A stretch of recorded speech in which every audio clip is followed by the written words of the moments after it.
welcome to podcast number 9 at Indie Pub News with Michael Gallagher. Today, we're featuring Dianne Harman, a prolific indie author that has had consistently great sales in the cozy mystery genre, among others.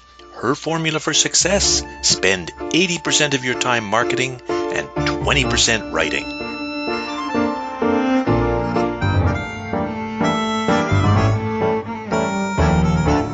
Dianne Harman, when I read your books, even though they all involve murders, I chuckle and I'm reminded of all the things I love about life: food, friends, pets, and, well, a warm welcome today to Dianne Harman, 2-time USA Today bestseller and 7-time Amazon All-Star author. Thank you very much.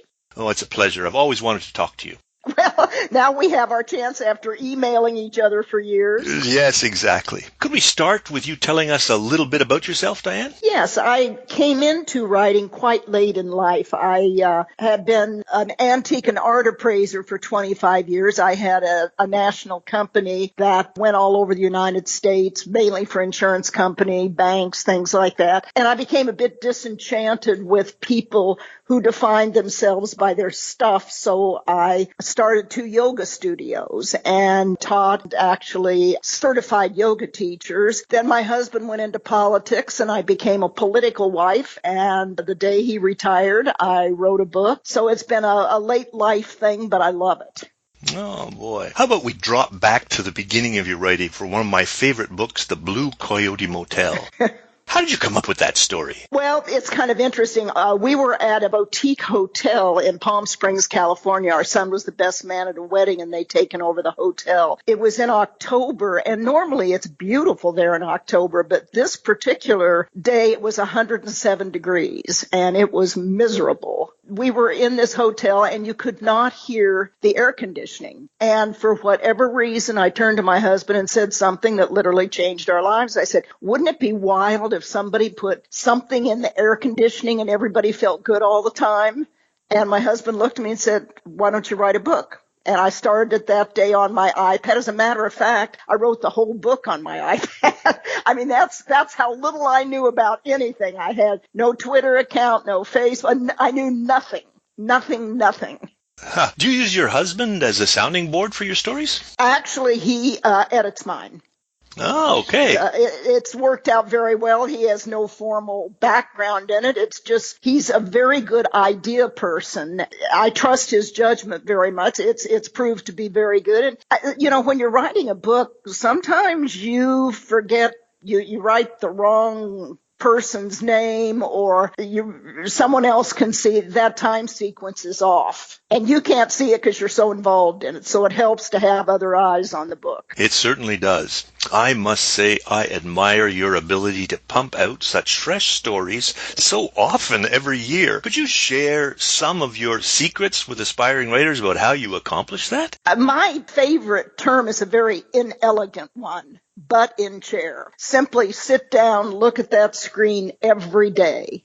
It may not happen. You write a few words, and then eventually it's like a muscle that works, and the muscle takes over and you start writing. You can always edit later on, but if you get in that habit, they will come fast. Now, I don't write the types of books that you do that have a great degree of research that goes into them. Mine are more based on kind of my experiences, and my books, particularly the cozy mysteries, all have food and dogs in them because those are 2 of my passions. I've entertained for years, so that's simple for me. We've had dogs all over life. That's simple. So it's mainly a question of coming up with the murder, and I've traveled a great deal, so I can bring in different places. But I think it's just constantly doing it. In one of your more recent books, Murder in the Cayman Islands, you delved into the marijuana smuggling business. I think you had to do a bit of research for that one. Well, that's true. But nothing like a techno thriller or some of the other things that require way beyond my abilities.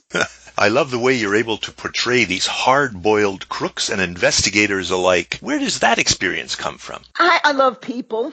I find people interesting. There's 2 sides to everybody. there's usually a light and a dark side to all of us. And some of my hard-boiled people get a little nicer. Al Duduco's one that has certainly a good side to him, and people love that character. I think all of us relate a little bit to someone who's not perfect. Yeah, I sort of see a bit of the Maltese Falcon there, that sort of, yeah. Thank you. Yeah. No, it's true. It's really nice, Everyone, well, almost everyone loves eating. Your books are full of the great tastes and smells of a wide variety of food. How do you choose the meals you use in your books? Actually, I get asked this a lot. I have entertained and cooked. When my husband was in politics, we would entertain probably 4 to 5 nights a week. So everything that's in my books, I have personally cooked, and they do come from my recipes. But then again, there'll be a sense of it. If the book is taking place in Italy, we're going to have Italian recipes. If we're the Cayman Islands, I think I had a lot of seafood recipes, simply because it was appropriate. Okay, I'm a dog lover too. We've always had dogs in our house, so I especially like your animals. And I'm sort of curious, what made you decide to include dogs in your books? I don't know. You always hear about write what you know about. And I thought, I don't know anything, really. I really don't. All these people have these great experiences. And so I read my first cozy mystery, which is primarily what I write in now. And I thought, well, I could do that. It had a dog in it and it had food. And I know these things. And that's where it came from. Rebel, who's in my Cedar Bay Cozy Mystery series, was based on a dog that I had named Rebel. A number of these, there's a bulldog, Max. My grand dog is one of them is a bulldog. I have black labs. I have a grand dog, black lab. So we are very much a dog family. Let's move on to that bugbear for writers, most of them anyway, marketing. I noticed that your books often feature unique and sometimes obscure Amazon categories. Since category choice can make or break a book's visibility, do the categories come first or the stories? The categories, I think, are very important, but I write my story first. I don't write to market. I know there is some talk these days about that's how you can make money and everything. That just doesn't work for me. I write what I like and what I know about. But within each book, you can certainly find areas, whether it's women's inspiration in one book, or I'm just writing and we'll be out in another month or two, kind of a Nancy Drew type thing, which gets into teens. So there's something like, oh gosh, I want to say 3,000, 4,000, 5,000 different categories, some are very obscure, but if you get that orange banner, you're probably going to pick up some people in a category who would like to read that book that you ordinarily would not get to with the broader categories. So I think you need a mixture of both. And you can use 10 up to 10 categories. I use 10 with every book. Okay, that's new that they've allowed people to use 10 categories. Yeah, it is. Yeah. And you can go in on your KDP page on the help section and email them directly and just say, please add these categories. And they've been very gracious about it.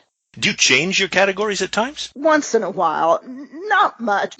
There's so much marketing that can be done that people are not utilizing. For instance, Amazon Follows is huge. We don't know how many people are following us, but I can track because I'm following myself, when they send out, and they do send out notices that you have a new book out. And if you're following that person, you will be notified. I can see a spike every time I get one of those. I just happened to get one this morning on a book of my Murder in Italy, and I can see the numbers starting to rise of sales from that. And it's just very easy to get those followers. You can ask in your newsletter, you can ask on your Facebook page, you can join different promotions where they do that, or with BookBub. BookBub does the same thing when you have a new release coming out. And this is just free advertising from Amazon and BookBub, and I think it's very, very important.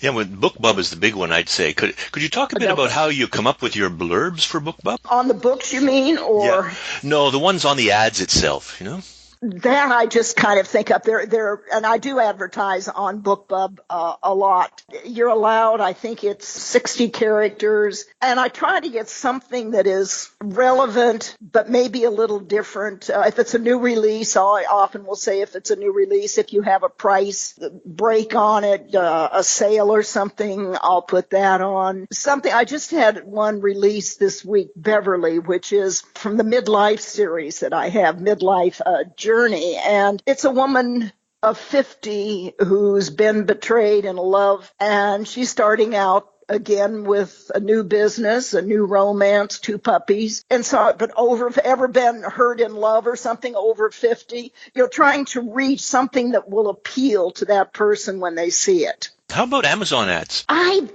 They're devilish. I do it, but I can't say with a great degree of competency. Yes, the ACOS, which is your actual cost of sale, is fine. I'm not losing money on it. But the thing that I don't like is there's such a lag time between their reporting and when you start the ad. So you don't know if you have a good ad or a bad ad. Where with BookBub, they start your ads almost within an hour or two. And you can tell by the end of the day if it's going to work or if it's not. Oh, that's a good thing to know. So I like the immediacy.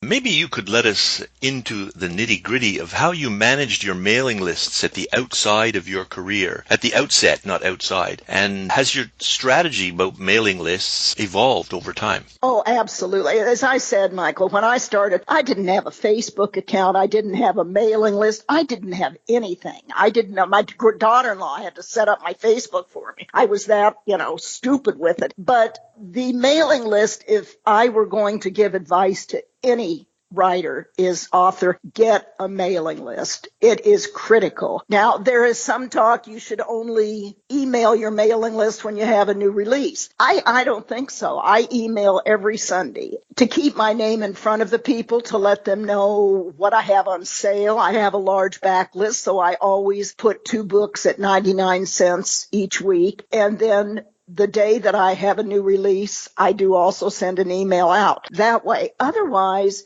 it's almost spammy if the only time you contact those followers is when you have a new release. You're essentially saying you're not important to me the rest of the time, but gosh, I'd like you to buy this.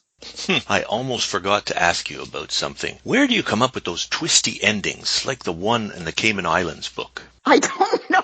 I kid people when I get asked this, that I think I have a muse that sits in my head, and it only gets active about 50-60% of the way through the book, and it'll wake me up at 3 a.m. when I'm struggling with, okay, here's the people, here's the scene, here's what happened, how am I going to end the thing? And invariably, we argue in my mind probably for 3 hours in the middle of the night, and at the end of it, I'm fine with what the muse has told me. It works. So would you say you're a planner or a pantster? I'm totally a pantster. I have tried to plan. I know a lot of the gurus say that, this is so important, it'll save you so much time. It doesn't to me, because I feel like I'm constricted. The story goes the way the story goes. My characters tell me where it's going to go, and I have to follow that. I've tried, as I said, once or twice, and just did not like it. Did you ever write yourself into a corner? No, that's a good question. I've certainly had to change things after when I got to the ending and realized that doesn't work. Something I've got to go back, or all of a sudden I have her becoming a pastor and she's never gone to divinity school. Somewhere I've got to go back and correct that. So if that's what you mean, yes. Yeah, okay. I'm wondering if you have anything you'd like to add about marketing, particularly. I hear a lot of gurus say you should spend 80% of your time writing and 20% marketing. I believe the opposite. I think you need to spend 80% of your time marketing and 20% writing. No one is going to find you under a rock. You have to be out there. It helps if you have some disposable funds, because marketing can be expensive. But as I said, with Amazon and BookBub, and there's just a lot of other ways that you can do it. I think I've kissed every frog out there in this journey. I wrote to all of the top Amazon reviewers when I started out, asking if they'd review. I got one answer and said no. I mean, and how many hours did I spend doing that? paid advertising works, and you can pick up some for $5 or $10. Not that expensive. Some of them get real pricey, but be careful of the real pricey, because if you're going to put a lot of money into something, make sure it delivers. I think it helps to take courses, and you can pick up a lot on the webinars, which are free. Of course, their pitch is usually the last 10 minutes or so. They want you to buy the course. Some I've bought, and there's a couple that have been, I've learned a lot from. You asked about the blurbs. I learned a lot from Brian Cohen. He does a lot with book blurbs and descriptions and things like that. And after I took his course, I went through and revamped all of my blurbs. You can look at somebody's blurb, and if it's a huge body of text, people in today's world don't read that. It's instant gratification.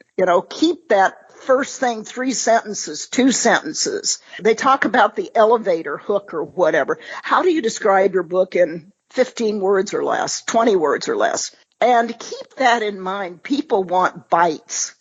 Don't tell them the whole book and how it goes into so-and-so's history or something. Way too much information. Got any new projects you'd like to talk about?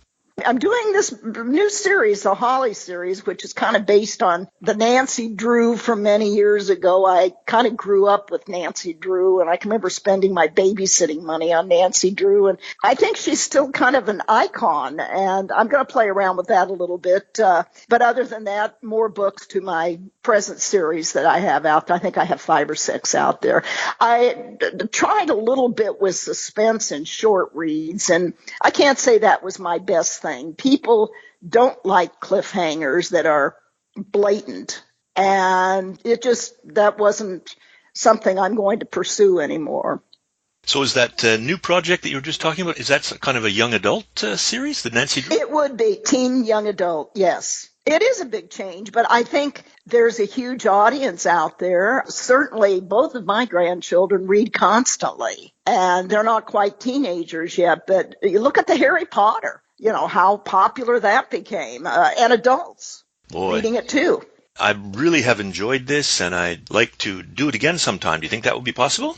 I would love to, Michael. And for any of you who are listening that haven't read Michael's books, they are excellent. One of my favorite reads in an area that I don't normally read, the techno thriller, but I have learned so much from them. And you're such an excellent author that I just had to give you a shout out there. Oh, thank you very much, Dianne. It was a real pleasure talking to you. Bye-bye. Thank you. Bye-bye.